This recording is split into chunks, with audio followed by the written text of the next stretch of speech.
Welcome to the Torque and Horsepower Podcast. I'm your co-host, Eric Herbert. And I'm your co-host, Alex Stursa. Today, we have General Ron on with us. Hi. Thanks for coming on, Yeah, Ron. thank you. I'm honored to be here. We're super stoked that you're here. I'm honored to be here. Drew's been talking about having you on since we started this thing, so that's pretty cool. Yep. You're a very interesting person to listen to, and I love hearing your stories, so I thought it'd be a good fit. I'm interested in listening to you guys' stories. Learning all about this and in this setting, it's pretty neat. It's a pretty cool little hangout. A lot of metal. Yeah. Yeah. A little bit of metal. A little bit of metal. I was nervous. I asked Drew, what should I do? Like, should I polish up, sweep? Our house is under construction. We have this giant storage unit outside because we only have one closet in the whole house. He's like, I don't worry about it. Okay. I'm still nervous. You did some good sweeping, but right when I showed up. I did a little bit of sweeping. Yeah. I think it's great. Yeah. Well, thank you. It's a cool spot. Couple cocktails. It doesn't matter anyway. Yeah. But, so... If I'd have known that it was going to be like this, I would have taken an Uber out here. Yeah. We can always get you. Yeah, we can get you an Uber back. Okay. We can always do a part... No. Yeah. But I'm just saying, you would have had a real show. Yeah. We can always do a part two. Yeah. Always do a part two. When did you move to Reno? 1955. 55. I came from Ely. Okay. Oh, from Ely? Okay. So you're born in Nevada. Yeah, I'm third generation, and my dad was born and raised in Ely, and he was sick, and he said, I got to get you out of Ely so that you don't become a miner, which... That's why I'm in Ely. Yeah. And then he said, we're going to the big city.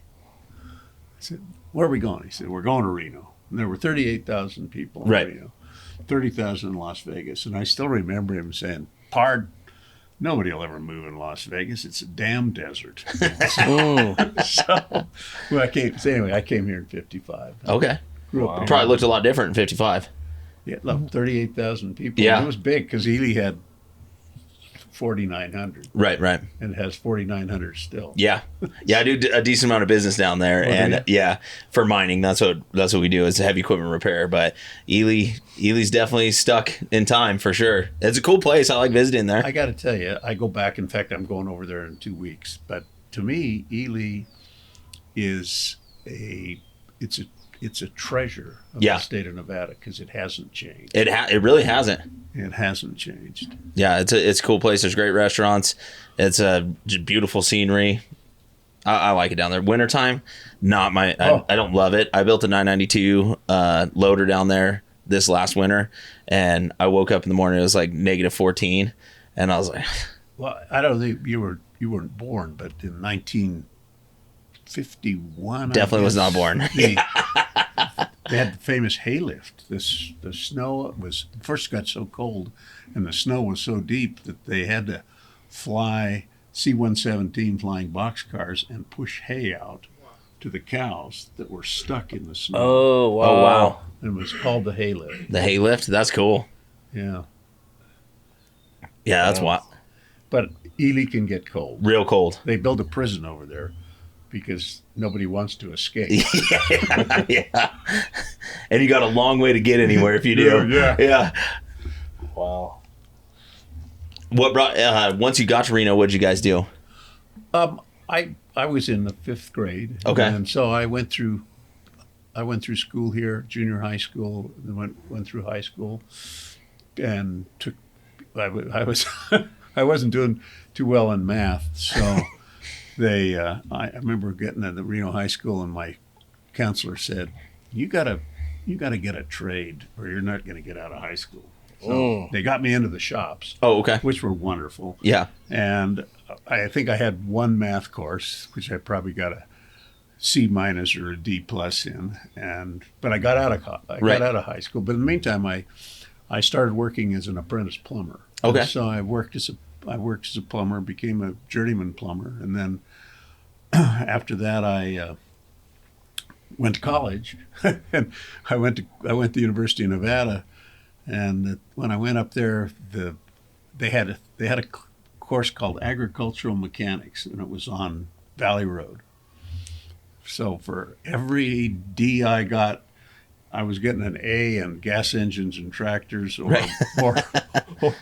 welding, or pumps and motors, or irrigation, and so I managed to struggle my way through the University of Nevada over on Valley Road, and so anyway, that was it. And in the meantime, then I'm growing up during the period where you got the draft. Right.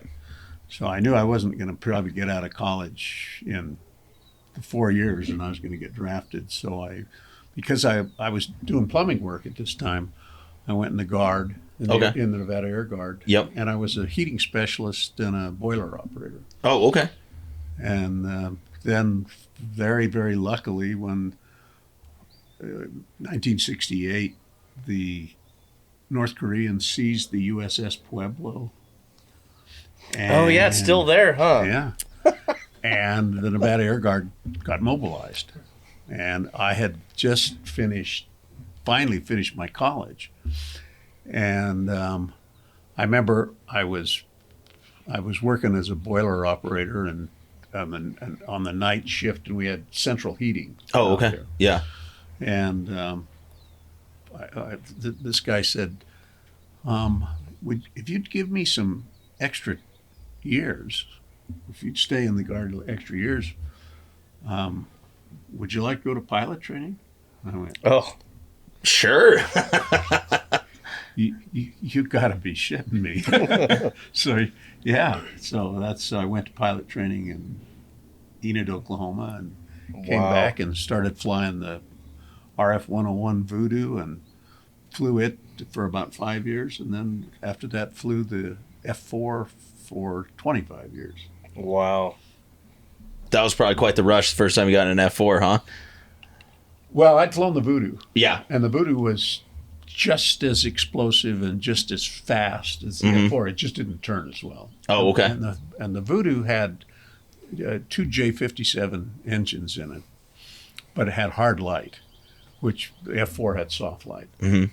So you'd stroke the Voodoo, the J57 out, put it in the afterburner, and the nozzles would come open, and the engine would kind of slow down because all of a sudden it's not getting No airspeed. no air going through the engines Right. because all of a sudden the nozzles are open. But at the same time, they're just pumping mass amounts of fuel into it and ignite it, and then all of a sudden the thing will go and explode. And, and the original Voodoo was built as an interceptor, high altitude interceptor, but then they built the reconnaissance version of it, and they also had a fighter version of it. And the thing that I remember about the Voodoo was it had a great big cockpit. I mean, you had a lot of room in it, and it was single seat. Mm-hmm. And here I am, a brand new young second lieutenant. I am the hottest guy in the. Right. I got myself a great big old Voodoo jet, and I'm screaming around. And the mission for the Nevada Guard was a fabulous mission because it was, in those days, it was called tactical reconnaissance. And of course, the whole thing was going to be based on taking on the Soviets over the Fulda Gap in Eastern Europe. Mm-hmm. So, and we had come out of Vietnam and realized how lethal, mid-level flying was to a surface-to-air missile. So, the tactical reconnaissance mission was 500 feet on the deck. Oh, boy. At 420, 480, or 540 Okay. knots. Yeah. So for all those years, all I did was fly around the state of Nevada on these low-level routes at extremely high speed. Yeah. Low. And then, of course, when we went in, I think, 1975, we converted from the F-101, the RF-101 to the RF-4. And it was the same mission. Okay. But it was really a cool mission. Yeah, fast and low. It wasn't until the Gulf War that we realized you're going to die wholesale down there low. Let's get up high. Yeah. Wow. And then since then, the majority of all of the tactical reconnaissance is now done by satellite. Mm-hmm. Yeah, no one's getting It hurt was up wet. there. It was all wet film. Yeah, you were taking pictures. Yeah, but Just running a reel. huge reels of, I can't remember whether they were 70 millimeter. I can't remember what they were, but they're this wide, 5.5 inches wide, and rolls just. And someone had to run all that through a machine, and then get afterwards. out the magnifying glass, and they're like, Yeah. What did we see? The photo interpreters did that, and the photo, what they called the PIF, was the photo where they'd bring the film in and produce it and develop it, and then after they develop it, then they'd print it, and then they'd give that to the combatant commander to see. So they'd have a picture of it. But it was a wonderful mission.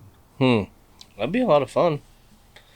It was fast, low, and a lot of horsepower. I can't imagine. I remember my parents had this old, like, 1978 Commander motorhome, and we drove somewhere. Like, we're going to Disneyland maybe, or driving to LA, and we drove through, I think we were driving to Ichthyosaur. And we went through we were down out in the Fallon Ranges. Just somebody go across your little level. And like two planes flew over us at 900 miles an hour, 400 feet off the ground. That was the coolest thing ever. It was like, oh man, this is crazy. It was open bombing range. Yeah. For practice. Yeah, and it still is. Yeah. The Navy Fallon Ranges are all out there. Yeah, that's crazy. Yeah, if you were going to Ichthyosaur, you were. Yeah, it must have been out there. You go through several of those ranges on the way out there. Yeah, it was crazy. I've sat in some cool planes. My wife wants to get her private pilot's license, and I choke up every time it's time to get into a Cessna 150. I'm like, no. That's what I did. ROTC, the Air Force ROTC at North Valleys. Oh, you did. And we did glider school out. It's out by Pyramid. I'm trying to think of what the little airport is out there, but that's where we went for that. So I did glider school, and then I got to fly a couple Cessnas and stuff. But that's my extent of flying. But even the Cessnas were fun. So I can't imagine what's like in a jet. I have to admit, I never had a pilot's license. The only time I ever flew was in the military, so I was a military pilot. Right. And then after I retired, because I was back in the Pentagon when I retired, I came back, and at that point I was too old to go back and get a pilot's license. Get a commercial And so I never flew any kind of small airplane. Well, I flew small airplanes when I was in pilot training, a little Cessna. But other than that, I always, and I kind of think now, maybe as I'm getting older, I'd like to go take a couple airplane rides again. But. Yeah. That's what I want to do. I want to do helicopters. My wife wants to get her pilot's license for like Cessnas and stuff, and I want to do rotor wing really bad. His brother did it, and I really want to do it. I think it'd be fun. I love little helicopters. It looks really cool. I think as I think about it now, I'd like to have gone through helicopter training. Yeah. And the Army has the ultimate helicopter schools. So. Yeah, I want like a little R-44, just cruise around in. I think it'd be a great time. The mechanical, there's so many moving parts on something that's not on the ground. It's terrifying. I just see I see all the universal joints moving and the hymens moving, and I have that in my mind like one little bolt breaks, and you're auto rotate to the ground as fast as you can get there without dying. Yeah. Like, well, I don't know. I remember even when I was on active duty, I used to go in helicopters from time to time with the Army, and I can't remember which one it was. Maybe it was a Chinook, but they said it's like several thousand rivets flying in formation, all hoping that they're going to hold together. Right. So. Yeah, we did that. Is it a B-17 flight out of Atlantic when they fly the big planes around? And to keep them flying, you can donate, and it's not terribly expensive, and they'll take you like from here to Carson and back. Oh, that'd be cool. And I think it was a B-17, bought the whole family tickets, climbed in that thing. I could not get out of the navigator's seat. I was just watching the wing go. Well, no, getting on the plane, walking in the ladder up the belly. There's a pallet, and I mean a Costco pallet of oil. And that's like we got to top this thing off when we need it. It's got 4 engines on it, Right. and they fired the thing up, and I think it has a misfire. I think it has a misfire. Oh no, it cleaned up. It's running, and smoke's coming out. And it was open. There's usually a bubble, and it was open. And so when you were there flying, they said you could put your camera up there and take a picture if you wanted, but take your hat off because it would suck your hat out. But this thing was it was all rivets and sheet metal. Was there the bubble on the top? At one point in time, they had the top turret up there Yep. with the guns. Yeah, there was nothing there. It was open to air. Oh, it was a hole? Yeah, it was a hole. And I was like, Seems safe. I can't get back on the ground fast enough. I hope this thing makes a turn. I was nervous. I was like having flashbacks from Memphis Belle when they had to crank down the landing gear at the last minute by hand. Right. Like, oh, this thing is way too old to fly, and it's flying. That's how I felt in gliders because it was so quiet up there. And then like one of the last things you do is they'll get you to like 200 feet, and then they'll simulate a cord fracture. And then you got to get back to the airport, and it's such a scary thing, but there's just no sound. It makes it way worse because there's no sound at all, and you're getting pulled, and then it just stops, and you just sit there for a second, and then you take off, and it's awful. Like it's a stall. It's awful, and with the no sound thing drives me nuts. Like even when I work, I have music playing and stuff, and like it's just dead quiet. And you're like, fuck. So I heard you have a plane in the water somewhere around here? I do. I didn't put it in the water. I think it ended up there. The United States government gave it to the city of Sparta to put it in the water. But yeah, I was. It was April 26th, 1986 or something. I'd gone out, and my backseater incidentally was in fact I just saw him today, and he was the adjutant. The former adjutant general, the tag for the state of Nevada. Okay. Brigadier General Bill Burks. And he was my backseater, and we were crewed together forever and ever. And we went to the Gulf War together, but we had gone out to a low-level route which starts down around Mono Lake. And we were going to do a high-speed run on that. And it was about probably 6 o'clock, 6:30 at night. But it was in April, so it was light. And as we dropped down onto the low-level route, we accelerated the airplane. And the first thing I remember was a couple of seagulls in front of me just going boop, boop, like that. And they can fly better than the airplane. Right. And then I realized I was coming out of Mono Lake, going north, and I heard something. And I didn't know what I heard, but I knew I'd hit a bird. And we were probably going about 480 to 510, 520. We were trying to get up to 540 and knots. And we were probably, I don't know, maybe 500, 600 feet. We were on the low-level route, which is pretty low. 1,500. And down. Yeah.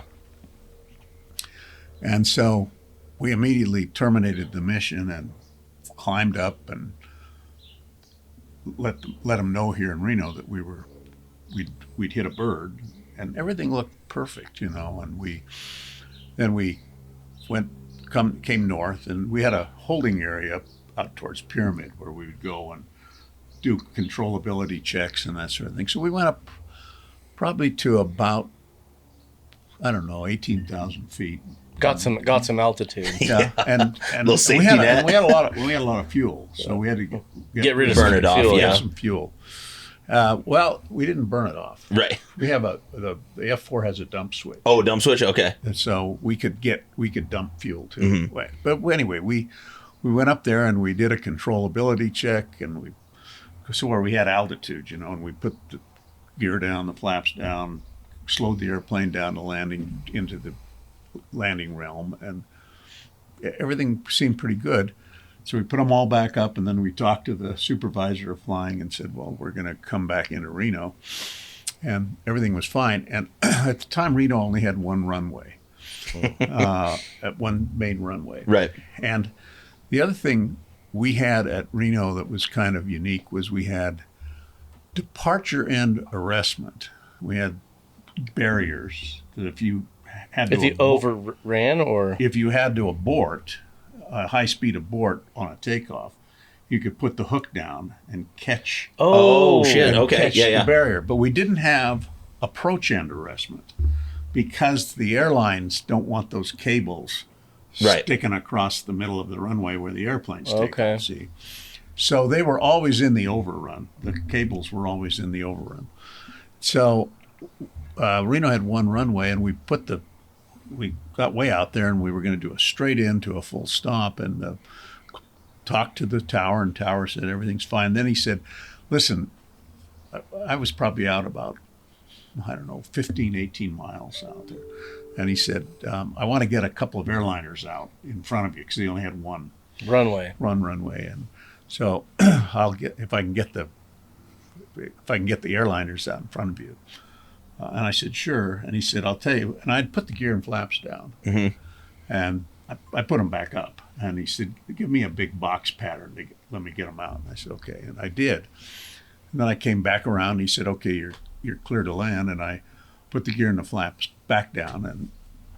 And in the F4, we had a thing where if either the pilot or the weapons systems officer in the back, they had throttles and stick too, see? Oh, okay. If either one of them opened the speed brake, you would get a master caution to tell you that one of the two people were using the speed brakes. Mm-hmm. And I was out I was kind of over Sun Valley, and my backseater said, master caution light. And I looked over, and I had a speed brake out light. And so I said, oh, no problem, speed brake out. I must have touched the speed brakes, and I pushed it in. And everything was fine. And then he said, master caution light again. And I looked, and the whole tail light panel was lit. Uh-oh. And the airplane started to roll up on its side. And I realized that we'd lost some of the hydraulics. And I tried to get the airplane back around. And he jumped on the rudders with me, with the rudders, and you can bring the airplane back around. By this time, we were maybe 2-3 miles. I declared emergency, and now all of a sudden you're talking to tower. Okay, how much fuel do you have? What is the emergency? Did it? And I said, I'll talk to you when we get it on the ground. And Right. within A little busy at the moment. and boom, we hit the ground. And because of the hydraulics we lost the nozzles came open, and we immediately realized we didn't have brakes. Oh, okay. I put the drag chute out, and then one gear, and I didn't have nose gear steering now. Oh boy. So one main dropped into the dirt just off the runway, and everything was fine. And pretty soon, the second main got dropped into the dirt, and we were kind of a RV, three-wheeled RV, Yeah, just bombing through there. going through the thing. But it was getting low. It was getting slower and slower and slower and slower, and everything was fine. And we probably got to about maybe 30 miles an hour when we came up on the cross runway. Oh. And we came up on the cross runway. It's built up. Yeah. So boop, we came up on the runway, went across it, went down, and now the next thing we've got is the cross taxiway.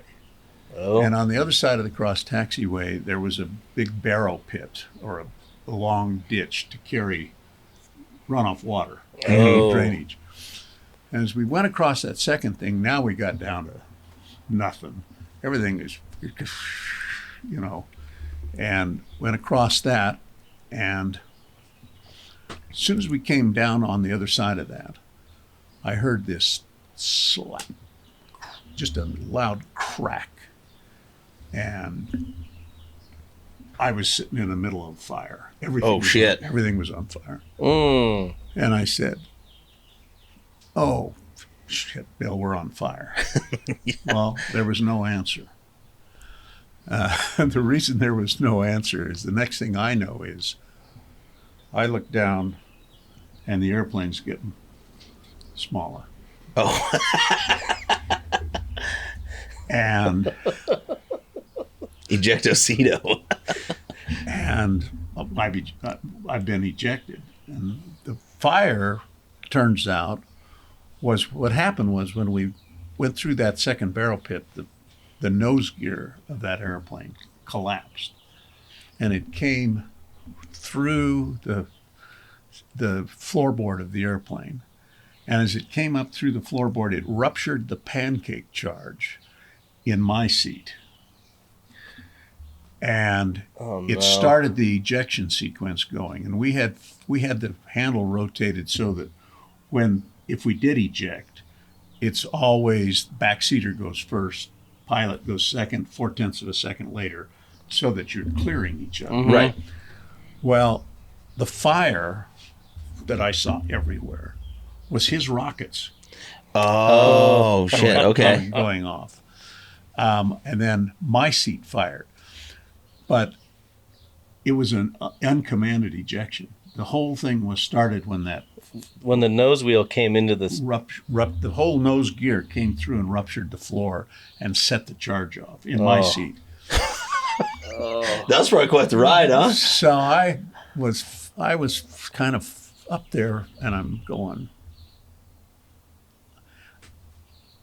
Everything's just flying by real fast, and I think that we figured that the total time I went up about 18 stories and came down was about 4.5, 5 seconds. Mm-hmm. Damn, and I didn't get a complete shoot. Yeah, I bet not. Yeah. I should have. But right. It was tangled. When the ejection sequence started, the first thing that went through the cockpit, the canopy, was a drogue slug, a big heavy piece of metal, and the drogue slug is designed to come out of the back of the personnel chute and pull it out of the bag. Oh, okay, yeah, to pull the chute out of the bag, to get it out.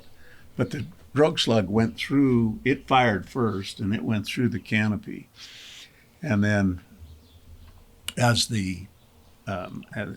I went up with my personnel chute pulling out below me. Oh, no. See, and I got up there at the top, and I think when I got to the apex, the seat separated from me. I was falling, but then I had this chute underneath you below me, yeah, and it was catching air, and it was kind of acting like a drag chute.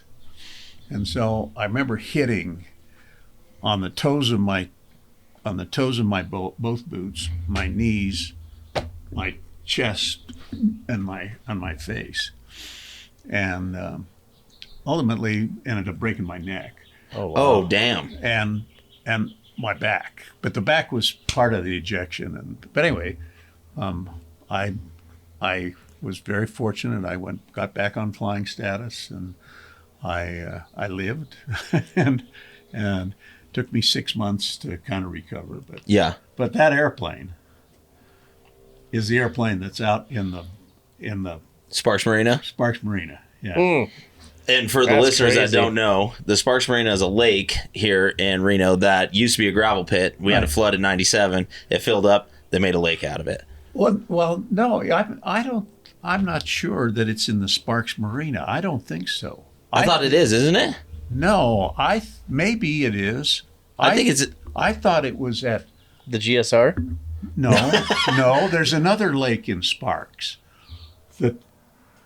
Because the Sparks Marina, Billy went scuba diving there, and they go down to jet down at the bottom. Okay, well then that's what okay. it is. I thought yeah, but I think I'm pretty sure it's the Sparks Marina. There was another lake. What is that, Virginia Lake over there? No, it's just. out there, but I don't. If it's in the Sparks. Yeah, that's Marine, where Billy did his scuba diving class. And Okay. I don't know if it's the same jet, but then he went down to a jet. Well, he said he couldn't see shit besides you're on a jet. I don't think there's a whole lot of jets laying around out here. So Probably that must be No. But that same guy that was with me, like I say, we went. And he ejected too, right? Yeah. Yeah. And he went bowling that night. He was good. he got one swing in the chute and perfect. I mean, Yeah. because he went out a little earlier than I did. Right. And it was my drogue slug that went through the canopy that started getting things screwed up. But Right. he and I then went to the Gulf War together. Okay. And what did you flew the same plane in the Gulf War? It's same RF-4. Yeah. Yeah. And we were crewed together. We lived together. I just saw him today, and he's got a brand new, if you guys are into horsepower, he just went and picked it up or got it 2 days ago, the new Ford Ranger Raptor. Okay. Oh, yeah. And I went for a ride with him, and it's cool. Yeah. Yeah.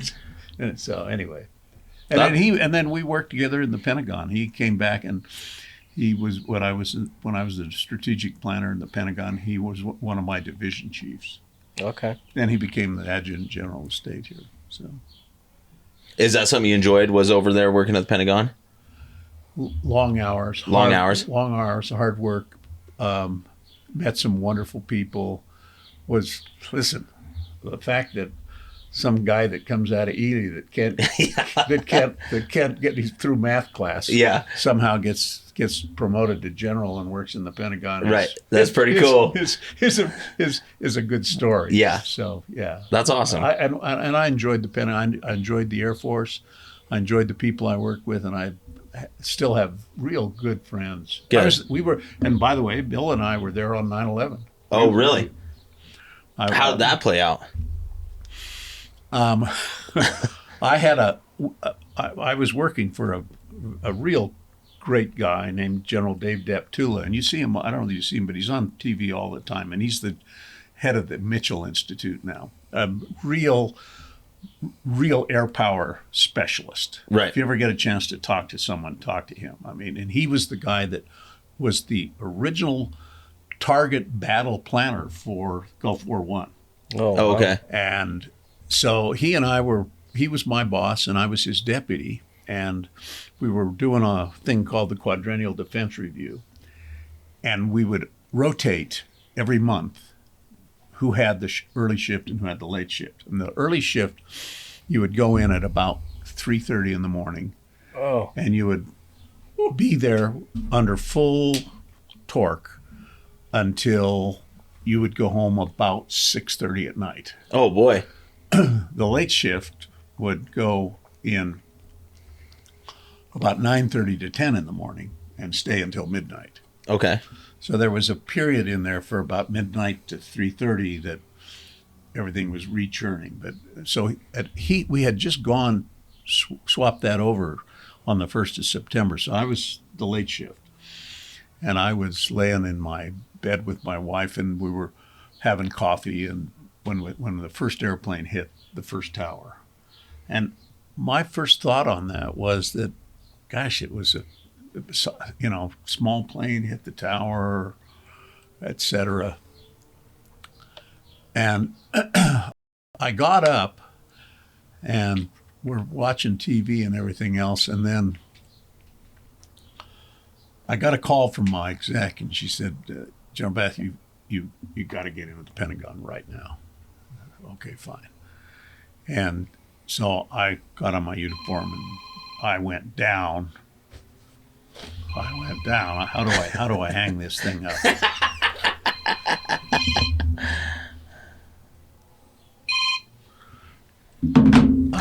I went down and got my car and I drove to the Pentagon. And when I was driving to the Pentagon, and I lived in Arlington, Okay.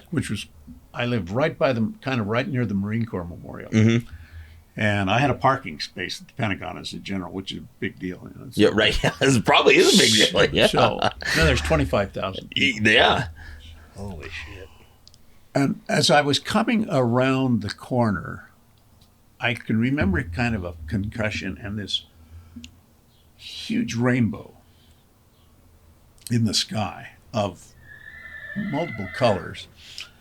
But I couldn't see the Pentagon because there was trees. But I was talking to my exec on the phone. Her name was Captain Andy Smith. And Andy and I were talking, and she said, as soon as you get here, go downstairs, get with General Deptula. And so I said, okay. And as I came around, the whole side of the Pentagon was on fire. Wow. And it was but it was sparkling, and it was right. And I said to her, Andy, a bomb just went off in the Pentagon. And our wing of the Pentagon, by the way, if you walk around the inside of the Pentagon, it's a mile. Just to walk around the halls. Yeah. So our wing was on the other side, and she said, oh no, sir, no. Well, and she said, sir, the alarms are going off. And I said, okay, secure the vaults, exercise the evacuation plan. And I pulled off off the parking lot. I couldn't get in the park. I pulled off the highway and started to try to go into the Pentagon. And I'm trying to go down 2 stories below ground level. Right. While 25,000 people are trying to come leave. out. Yeah. And so then ultimately we ended up going to the locations where we were supposed to go. And mine was on a bridge on a road. And we got everybody in touch and and by this time things were starting to happen. Right. And so, but within the next day we were up and running. And within the next week, we knew that we were going to take the issue and go to war. Right. And very, very fortunate for me because I was a 1-star, and all of a sudden my boss, who was very, very well known, immediately got pulled to go overseas. And so they turned the division over to me. Oh, wow. And as a result of that, I got what they call frocked and promoted to 2 stars, awaiting congressional approval. Gotcha. Wow. So, but it was very, very tense. Oh, I bet it was tense. After that. Yeah. Do you know anyone that could call an airstrike in on that rooster? Yeah, the rooster keep crowing out here. He is not giving up. No. Like the sun's not going up or down. You should just call maybe it. he's drinking martinis. Yeah, he might be. Yeah. He might be having some martinis over there. I'm sure that day was just completely chaotic, huh? I'll tell you, it wasn't chaotic, but it was just incredibly convoluted because I don't remember how many thousand of people were trying to get out of Washington, D.C. Right. So they are now running cars all out of D.C. And from my car got trapped in there, so I couldn't get to it. And luckily, from the Pentagon to my house was maybe 3.5, 4 miles. Okay. On a bicycle trail. And so a bunch of us, because we walked finally late that afternoon. We were waiting to try and figure out what was going on. Communications on cell phones we couldn't get through. Nothing was working. By this time, the very, very senior leadership of the Pentagon was in helicopters going to different places. And so we walked with probably 15 or 16 different people that were on that bridge, walked to my house that day. And then from there, I had another car, so I could start to try and drive them home, but you couldn't find a road that was open. Right. Meanwhile, my daughter was in school. Okay. And they can't get the kids home from school, and so I don't think she got back on the school bus until 9, 10 o'clock that night. Oh, wow. And then what I do remember distinctly, because where I lived in my house was right near what they call the Key Bridge, which is you go across it, you're in Georgetown. And it's right down the Potomac River where all the airplanes come in to land at National Airport. And it was dead silent. And the only thing you could hear all night long, you didn't hear any airplanes, all you could hear was the F-15s and the F-16s circling over That's crazy. over the top Yeah. of Washington, D.C. every night. That was the only airplanes that flew in there for a long time. So That was probably wild. it was And pretty eerie. Did they know what happened at the Pentagon right away, or was it kind of just like a chaotic event? No, I don't. I think they did not know what happened, although everything was starting to come together Right. pretty well by Yeah. that time. And within a couple of days, they knew. Yeah. And within a couple of days, the United States began to mobilize. And the surprising thing is, I still am in contact with that same group of people. In fact, I was with General Deptula back in Washington last week, Oh, okay. drinking martinis. Drinking martinis. Yeah. No, he's a brilliant, brilliant air strategist. And if you ever get a chance to watch him on CNN or any Right. of these things, he really understands air power. And how long were you in Washington, D.C. for? I got there in after the Air Force sent me to senior service school after the Gulf War. Okay. So, and I did my senior service school as a national security fellow at Harvard. Okay. And after Wow, Harvard, that was probably cool. and after Harvard, I left and came. I went right to the Pentagon, and I went to work, and that's where I first met Deptula, and he was a colonel, and I was a lieutenant colonel.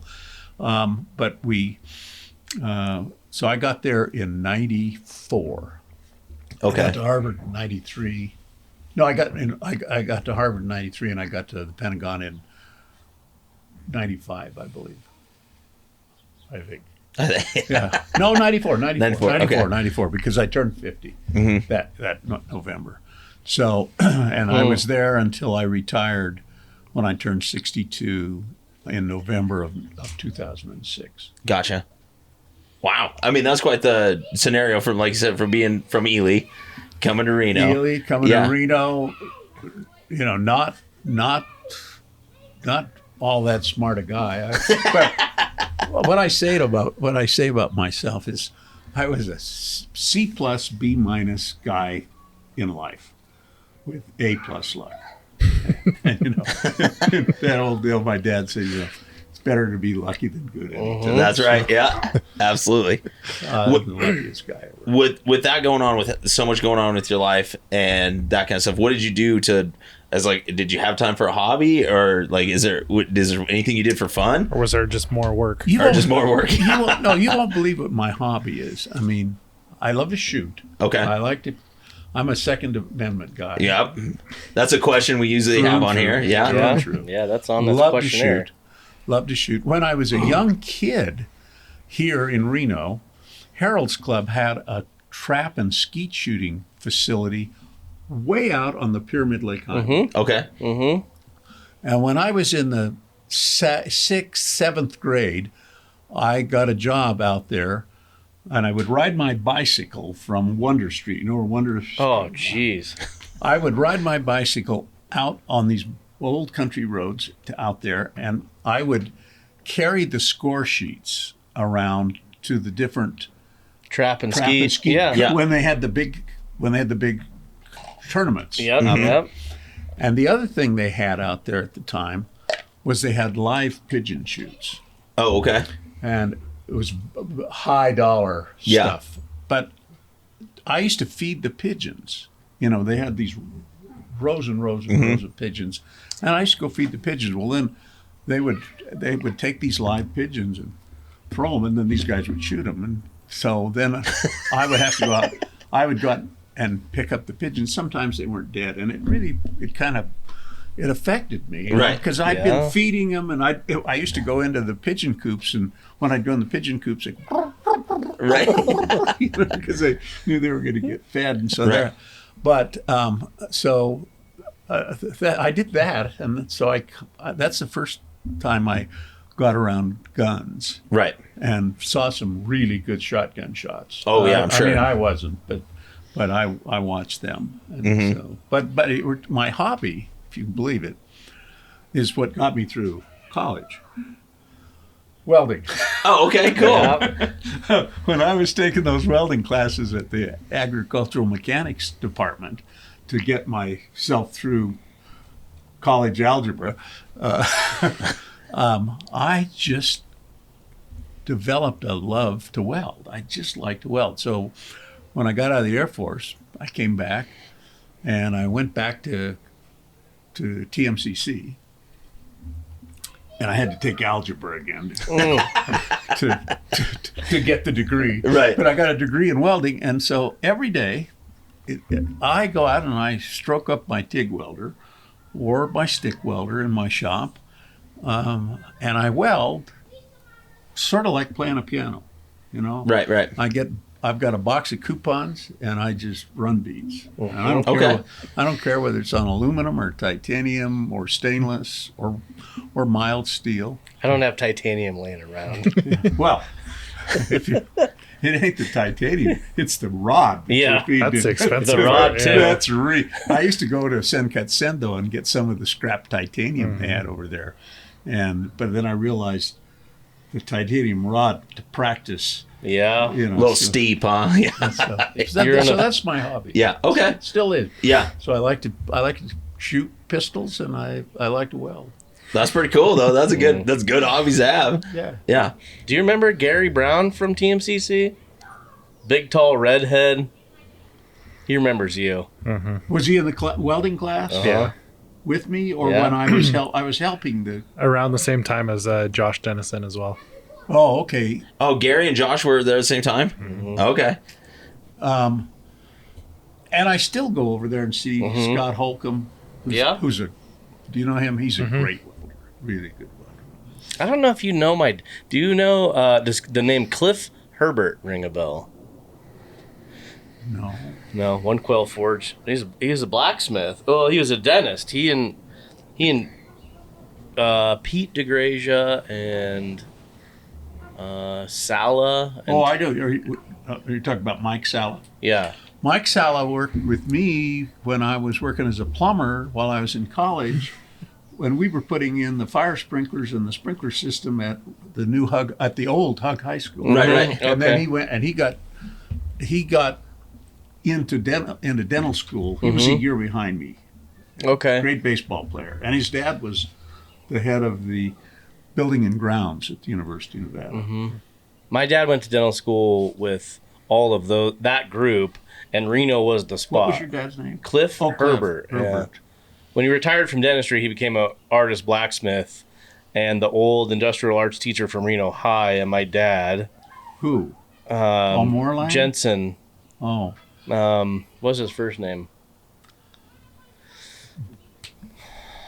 Jensen. He was my scoutmaster and my metals shop teacher at Reno High. When did you go to Reno High? I graduated in '95. When you were at the Pentagon.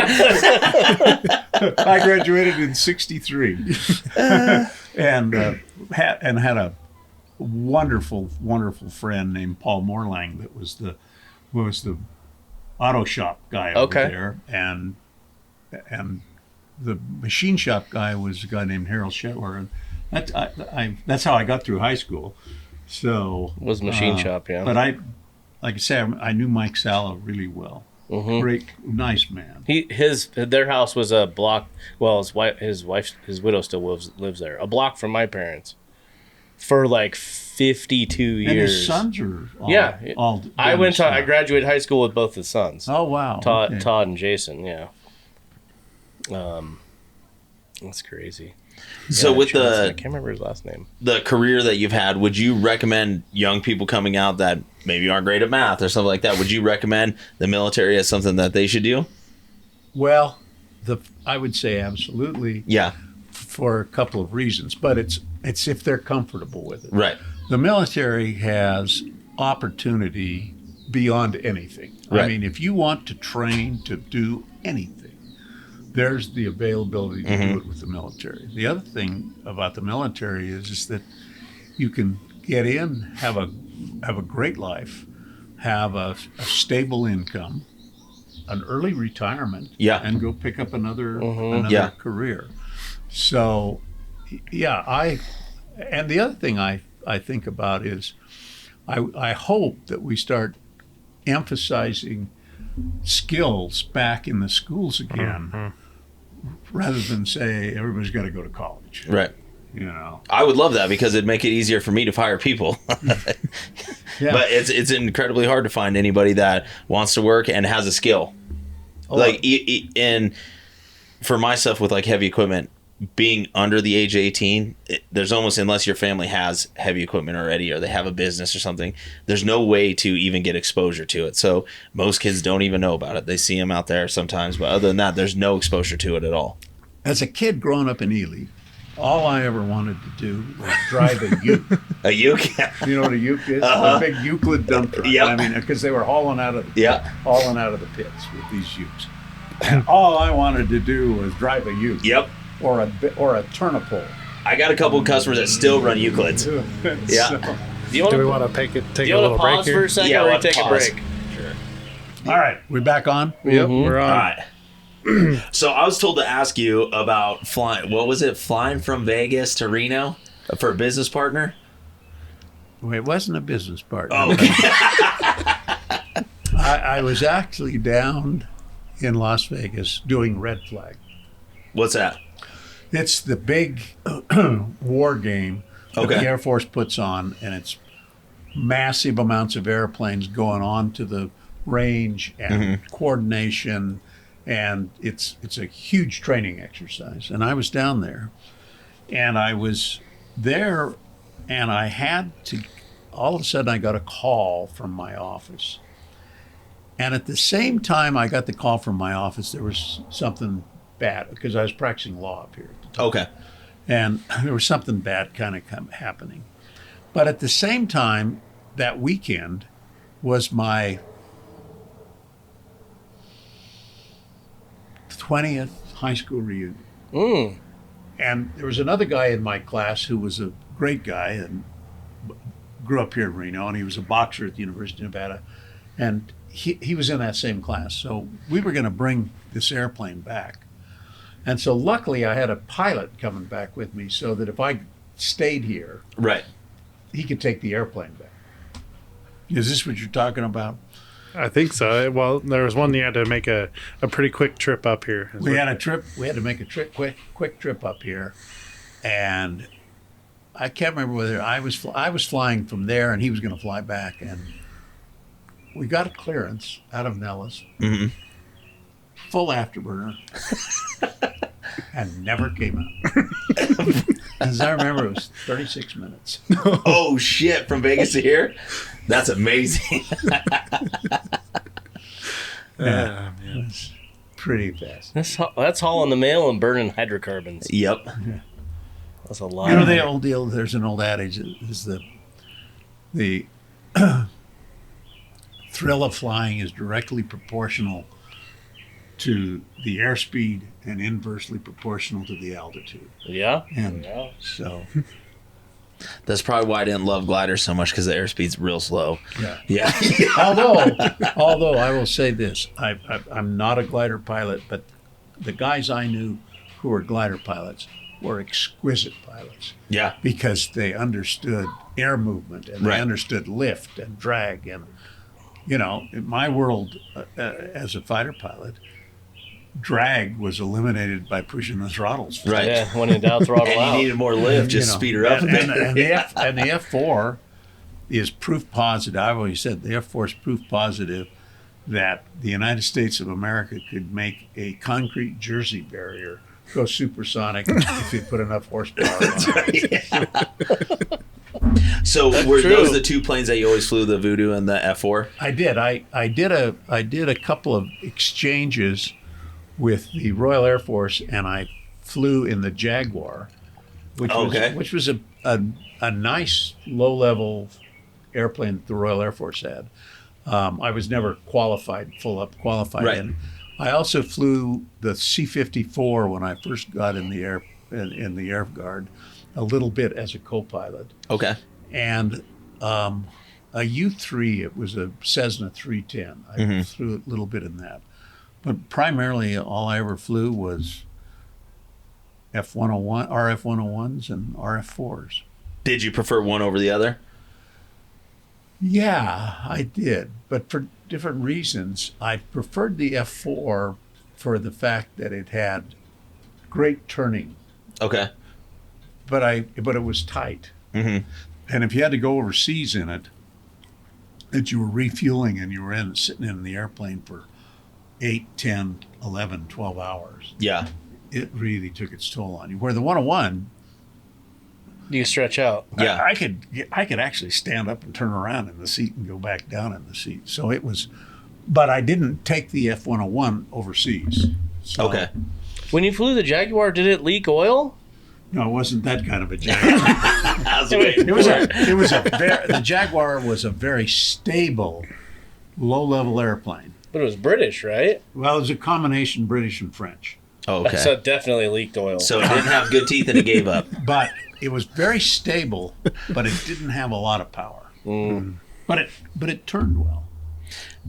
And you guys were, what was the reason for learning that? We had an exchange with Royal Air Force Squadron 54 and Royal Air Force Squadron 41 Okay. at RAF Coldischal, and they were part of the NATO reconnaissance teams when we were training for it, and that was all part of a USAFE, which is United States Air Force Europe. Okay. We all put that stuff together, and we got to be great friends with the Brits. So And the they Brits flew your planes, you flew their planes type deal. Yeah, and the Brits are really, really good pilots. Okay. Very. I mean, they are just machines, and fun to be with. Right. If you haven't been to a British officers club when they set the piano on fire and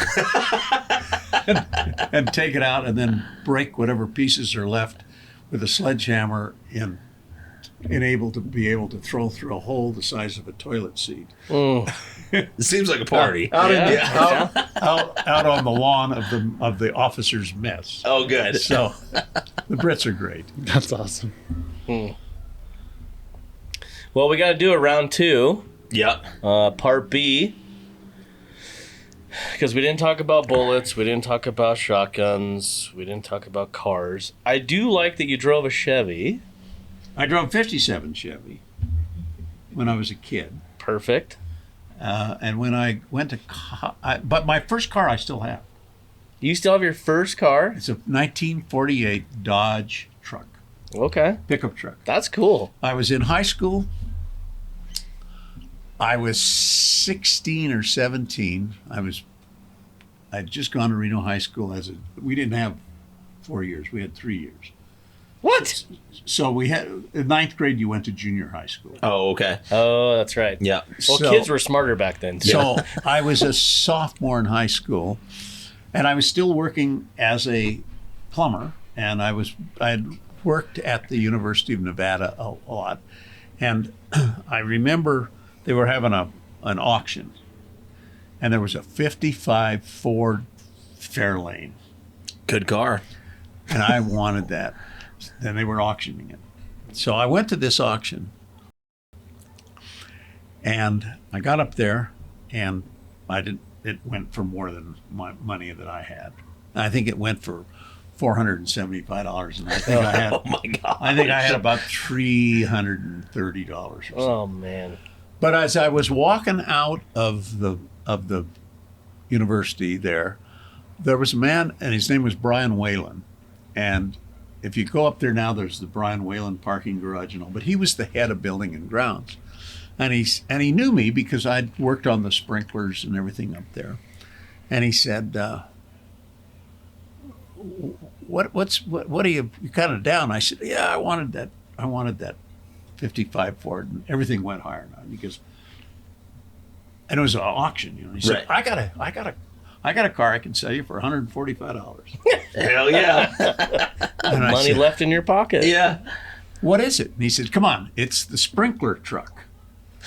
And it was a 48 Dodge truck that was built at San Leandro. It's not, I think number 962.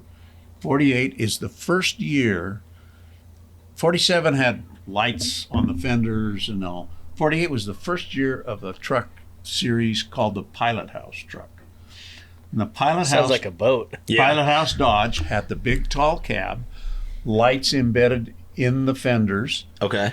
had a straight 6 motor in it, and I paid for that truck, and I drove that truck all the way through high school. I drove that truck all the way through college. Nice. I hauled beer kegs around in that truck. When I left, when I was getting ready to go to pilot training, I had a little Australian Shepherd named Chemo, and I didn't know what I was going to do with him. And there was a man that I knew here in Reno that had a couple of young boys at the time, and they called it the $1 truck, and I gave them the truck for $1 as long as they would keep my dog. And one of those men's name was Ron Penrose, and the other's name was Jim Penrose. And Jim is a doctor, I think now down in Modesto or Merced, and Ron Penrose was an engineer with Sierra Pacific Power forever, and they drove it all the way through high school and all the way through college. That's awesome. And then I got it back, and then I had it completely redone, and made the big mistake of putting a 360 in it instead of like a slant 6. But I've still got it, That's cool. and That's really cool. I've got a picture of me when I was in high school with my dog, and I've got a picture of it with my current dog. Oh, that's awesome. But you've seen the truck, haven't you? $140. 145. Yeah, don't be short him now. You saved a ton of money. Yeah, you saved a ton of money buying that Ford. I still, but then I had a 57 Chevy, and then I had a 65 Goat that I loved. And then when I came out of the Air Force, I said, I got to get rid of this GTO. Why? Anyway, I sold the GTO and bought a 71 GMC truck. 6-cylinder, 4-speed on the big heavy truck. No power steering, nothing. You talk about a truck. I put 367,000 miles on that truck, driving between here and Sacramento for 4 years when I was going to law school. I would come back to fly with the Guard on Tuesday nights. I'd go back. I was working down there as a plumber, worked my way through school. Come back, 367,000 miles in the snow, 2-wheel drive. Right. In the snow. I went through 6 set of chains. But that truck never broke down. Big straight 6 with a 2-barrel carburetor. So from that point on, You were a Chevy guy. yeah, I was a Chevy guy. Well, We all have our crosses to bear. I mean, I'm a GMC guy now. okay, GMC. Yeah. As long as I'm not quite, I don't think I'm outnumbered right. Well, no, there's a Dodge. I'm a big 6.2 guy. I like the 6.2. Yeah, 6.2 is a good motor. There's a Dodge. I have a handful of Chevys, and there's a couple Fords in the driveway. Hey, we're gonna wrap up part A. Our next podcast guest is here, searching for beer that's in this fridge, and he's in the wrong fridge.